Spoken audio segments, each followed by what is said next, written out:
Quran. I never met a Muslim. I lived 100 kilometers from the nearest Muslim. About 1977, I decided to have a look at the Quran. I never met a Muslim. I lived 100 kilometers from the nearest Muslim. See, what interested me was what non-Muslims said about Muhammad. There are books and books written about Muhammad that tell you, one thing we know for sure about this man, he had an outside source of information. One book I've got says the Quran was written by a committee, because they've established so well that there's information in there that an Arabian shouldn't have known. He must have had someone from the outside bringing him this information. So say, one thing we know for sure, he had an outside source of information. Now, he said this book was a revelation. So they say, you see, he was a liar. He got it from somewhere, he put it in a book, and he gave it to someone, telling him it was from God. He was a liar. Other people write books and books on the subject of Muhammad, and they say, one thing we know for sure, he thought he was a prophet. He was crazy. Because they look at his life very carefully, and they see episodes like, for example, when he hid in the cave with Abu Bakr. He was running from the whole city who wanted to kill him, and he hid in the cave, and when the Meccans came running up to the cave to kill them, what did he say to his friend? Did he tell him, see if you can find a back way out of the cave? What he told his friend was, relax. He was telling him, I see what you see, but he said, God is with us, God will save us. So people on that basis, they say, you see, he thought he was a prophet. He thought God was with him because he said things like that. He wasn't a liar. They never seem to realize that one man can't be both. So you can't be a liar and a crazy man at the same time. If you think that an angel gives the words of God in your ear, and somebody says, I have a question for you, what does God tell you about this thing?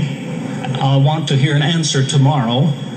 If you're a crazy man, if you think an angel whispers in your ear, then you don't sit up that night thinking, what will I tell him tomorrow? What can I find? Who knows the answer? If you're crazy, you think the angel will tell you the answer. You don't go and look it up somewhere. You see, you can't be a liar and a crazy man at the same time. You can be one or the other, or neither, but you can't be both. You see, I read 2 non-Muslim biographies of Muhammad. One was by Rodinson, who was an atheist who hated the man. But many interesting things come up about his life that I had to wonder about. One story that's told is that when he was an older man, he had a son named Abraham. The son died when the child was 2 years old. The same day the boy died, there was an eclipse of the sun. The sky went dark. And the Muslims came running to their prophet and said, look, it's a miracle. Your child died and the sky went dark in sadness. It occurred to me, see, if he was a crazy man, he'd probably believe what they said. He'd probably think, yes, it's a miracle. My child died, the sky is dark. Yes, it's a miracle. If he was a crazy man.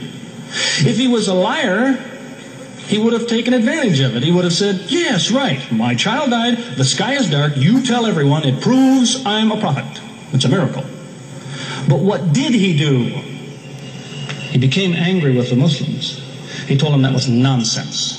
He was angry with them. How dare you say that? He said, the sun and the moon are signs of God, and they don't worry themselves about the birth of a man or the death of a son of Muhammad. Doesn't look very crazy. He doesn't look much like a liar. Now, you have a third alternative, of course, which people tell you all the time. They say, no, he was not a liar.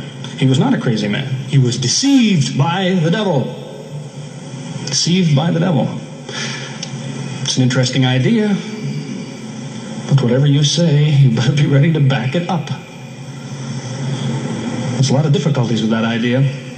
For example, there is a verse in the Quran which tells the reader about a good habit to develop. It tells him, before you read this book, always say, A'udhu billahi minash shaitani rajim, which means, I take refuge in God from Satan the rejected. Is this Satan who wrote this? Who said, before you read my book, ask God to save you from me? Is that Satan who wrote that? As Jesus said, If Satan is divided against himself, then his kingdom will fall. He's fighting against his own interests. So let me finish with a story that illustrates a point. As I said, there's many theories and many explanations around. Many explanations. But an explanation, something somebody tells you, is just so much air coming out of his mouth unless he has proof and unless he offers you something that you can use to falsify it.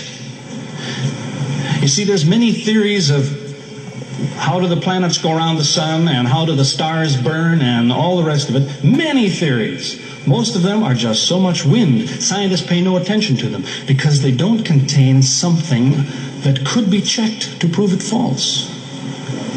You see, Einstein was considered an intelligent man because when he offered his theory in 1905 and again in 1915, he didn't just offer a theory, he said, here's 3 ways to prove I'm wrong. Now it's worth listening to. He's told me, here's 3 different things you can do. If you can do this, I'm wrong. Here you are. Is there anything like that in Christianity? Has the Christian ever said, you want to prove I'm wrong? All you have to do is this. Has he ever done that? The Quran is filled with that kind of thing. Filled with it. Saying, you want to prove this book is wrong? Do this. Prove it. Go ahead. Do it. Filled with that kind of thing. There's an example of it that made a big impression in its day, during the lifetime, 14 centuries ago, of the Prophet of Islam. You see, he had an uncle named Abu Lahab. That was his nickname, Abu Lahab. This man hated Muhammad. He hated anything the man said. He used to watch him going through the city, and if he saw him talking to someone, he waited till they split up. He'd go after the man he spoke to and take him and say, what did Muhammad tell you? Whatever it is, it's a lie. Did he tell you day? It's night. Did he say black? It's white. Exact opposite. Whatever he heard the Muslims say, he said the opposite. That was the way his mind worked. There's a little chapter of the Quran called Lahab, and it says about this man that he'll never change. It condemns him to hell, Jahannam. You see, if the man had ever become a Muslim, the Muslims would believe, well, now he's not condemned anymore. You see, for 10 years before Abu Lahab died, that was a part of the Quran. And the Muslims could come to Abu Lahab and say, do you know, it's been revealed to us in our book that you will never be a Muslim. God says you will never be a Muslim. For 10 years they told him that. All he had to do was say, well, your book is wrong. I want to be a Muslim. What do you think of your book now? That's all he had to do. He had 10 years to think about it. And that's the way he was. See, if somebody is your enemy, you don't come to him and say, you want to prove I'm wrong? Here, say this. Come on, say it. If all you have to do is say the words and I'm wrong, you finish me. He never did it. See, this is one of many cases of something that was offered that could have been falsifiable. So it was. As I say, in 1978, after, how long would that be? 15 years of arguing with church authorities, one place or another, I got the idea. I'm going to argue with some other people. I'm going to read the Quran, see how much of it is any good, pick out the true, pick out the false. Thought it'll take a few years, it'll take some serious study and so on. I read through it. About 3 days later, I finished it. I said, this is what I've been saying for 15 years. So I went to find some Muslims. I don't want somebody to feel you've been tricked into something. I haven't said anything about Christianity that isn't true. I haven't said anything about Islam that isn't true, unless it was a slip of the tongue or something. I'm simply trying to remind an individual, don't close your mind before it's too late.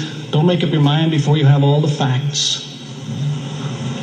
Most people who used to be Christians and become Muslims will tell you, I am a better Christian than I used to be.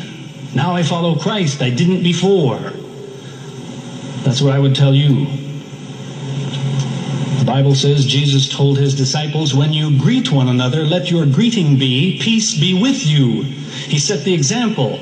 Peace be with you. Who says that today? Christians? Once in a great while, maybe. Muslims, whether they speak Arabic or not, they say, Salaam alaikum. Peace be with you.